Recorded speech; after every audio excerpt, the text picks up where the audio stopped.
Hoje nós estamos iniciando a última parte do livro Experiência e Educação, de John Dewey, e vamos trabalhar nesse texto que vocês têm acesso, nós vamos trabalhar os capítulos 7 e 8. Então, estes capítulos, Dewey vai apresentar as condições pelas quais a escola pode desenvolver a educação progressiva, ou o que ele chama, e nós também, de educação nova. E esta educação nova, como nós já vimos, ela tem como ponto central a experiência do aluno. Nesse texto, Dewey fala da importância da organização das matérias de estudos e de como elas devem ser selecionadas para o alcance do objetivo, que é permitir ao aluno um desenvolvimento intelectual, social, físico e emocional. Então, começando no capítulo 7º, ele tem como título a organização progressiva das matérias de estudos. E aí eu quero chamar a atenção para o termo progressiva. O que será que significa esse termo organização progressiva? Então, nós vamos ver durante esse capítulo. Nele, o Dewey se refere sobre estas questões ou as matérias do currículo e apontando que toda e qualquer matéria para fazer parte do currículo deve derivar do conteúdo, da experiência da vida do aluno, dos fatos e verdades que estão na ordem da experiência de vida. Os conteúdos são apresentados de uma forma mais global, como matérias, a matemática, história, ciências naturais, geografia, etc. Então, um primeiro princípio para essa organização progressiva das matérias é o de iniciar pela experiência que o aluno tem. Ou seja, o aluno já viveu quando ele chega na escola e aí ele traz essa experiência.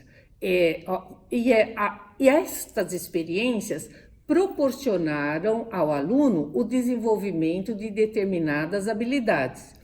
Então, Dewey reconhece estas habilidades que os alunos chegam e pede que o enfoque seja a partir delas. No texto, ele diz para nós que ao olhar as experiências dos alunos, nos parece mais fácil no nível pré-escolar e nos primeiros anos da educação formal.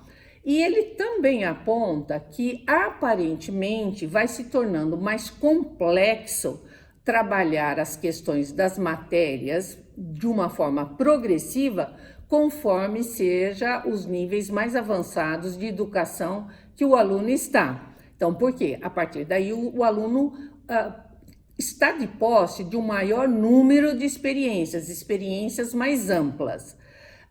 Mas, nestes casos, para que se atinja o interesse destes alunos, é essencial que as experiências sejam planejadas pelas escolas, e estas experiências, que são as planejadas, elas é que dão bases para as seleções ou a seleção das matérias, relacionando sempre uma forma de trabalhar aquilo que intelectualmente as experiências anteriores promoveram e olhando se as experiências atuais, elas permitem um avanço maior na compreensão e nos desafios intelectuais para o aluno. Então, isto é o que fará o estudante avançar progressivamente em seu conhecimento. Então, a programação do conteúdo da educação ou na educação progressiva sempre vai levar em consideração a conexão entre os estágios de crescimento intelectual do estudante. Então, leve em conta principalmente as potencialidades da experiência organizada, de forma a sempre permitir progredir em seu desenvolvimento, em sua autonomia, em sua reflexão sobre o presente e lembrando sem ignorar o passado e entendendo que o futuro integra estas duas dimensões anteriores, passado e presente. Nas palavras de Dewey, eu vou fazer uma citação dele, e essa citação está na página 79.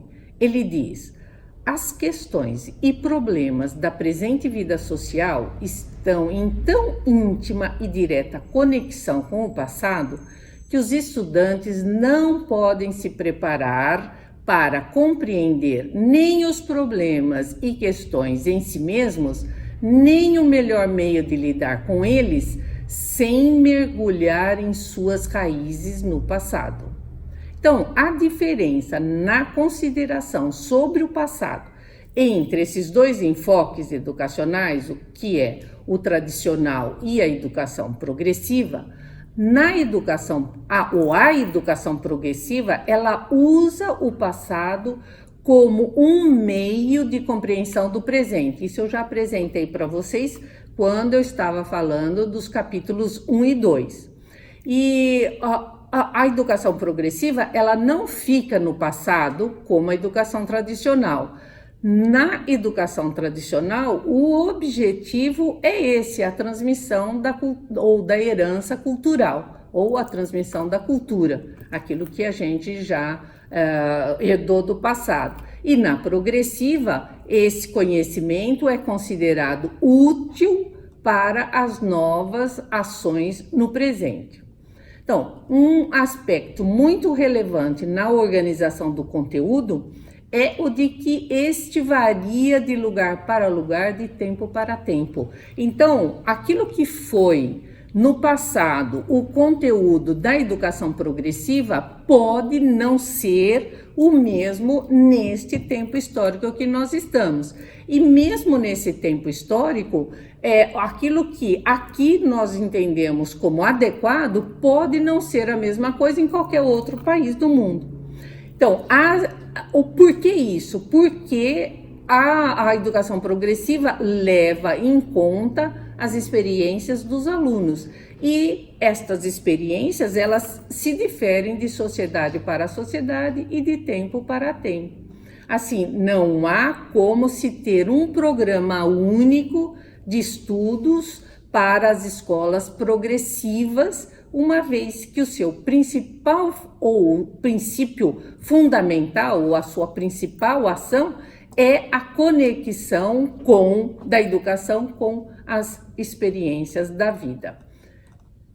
Aí ainda eu gostaria de trazer que a educação progressiva entende que o educador deve ter em mente 2 pontos. Primeiro, que o problema surja das condições da experiência presente e esteja dentro da capacidade dos alunos. E segundo, que seja tal que desperte no aluno uma busca ativa por informação e por novas ideias.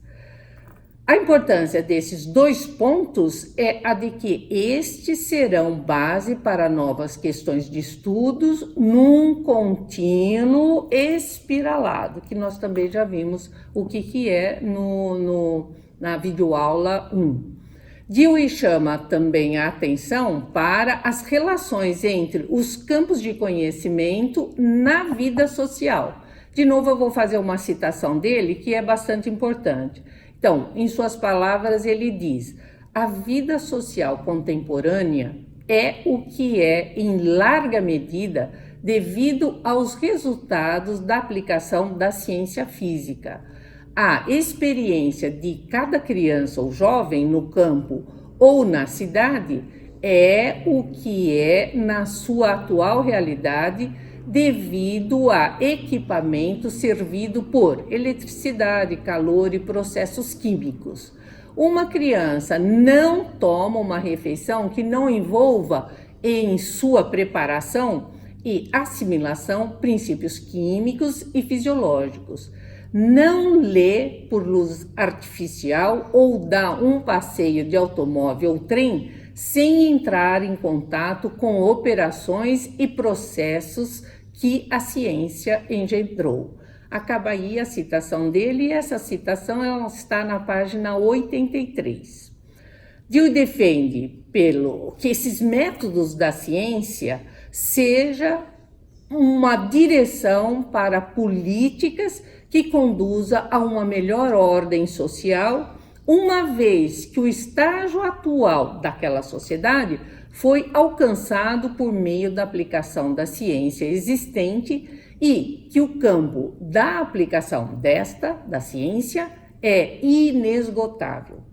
Aponta que se deve ter em mente que a organização intelectual não é um fim em si mesmo, mas o meio pelo qual as relações sociais, os laços e apegos mais distintamente humanos sejam compreendidos e mais inteligentemente organizados.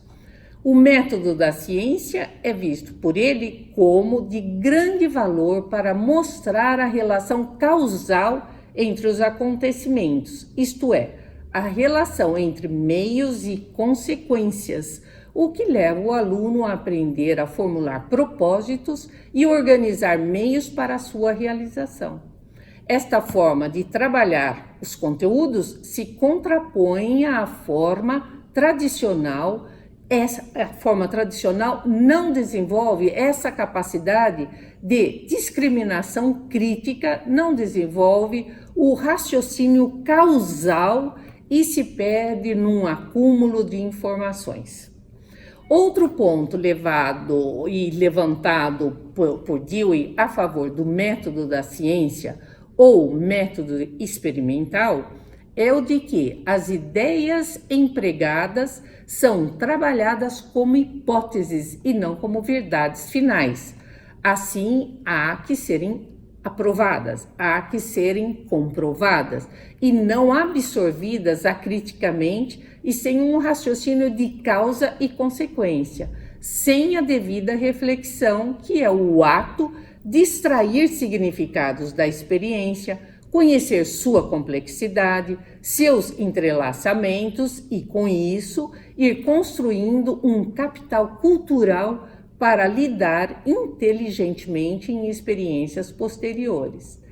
De forma resumida, Dewey diz, isso aqui é uma citação dele, o que foi dito está intrinsecamente ligado à exigência de que experiências para serem educativas devem levar a um mundo em expansão da matéria de estudos, concebida como sistema de fatos ou informações e ideias. Essa citação está na página 93.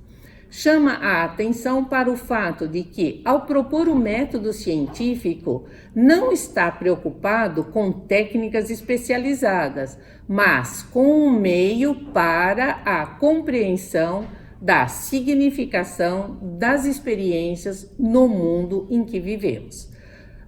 Logo depois, vamos apresentar o capítulo 8º.